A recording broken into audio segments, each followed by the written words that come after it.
मातर्महेशदयिते महनीयमूर्ते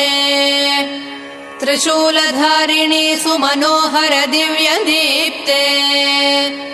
श्रीचक्रराजनिलये श्रीमत्सिंहासनेश्वरी कनकाम्बरधरे कनकदुर्गे तव सुप्रभातम्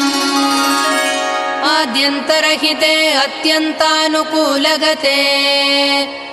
दुर्गे दुर्मदान्धजननिवारकव्रतविधे रक्ताम्बरधरे देवी कृपासागरी कनकाम्बरधरे कनकदुर्गे तव सुप्रभातम्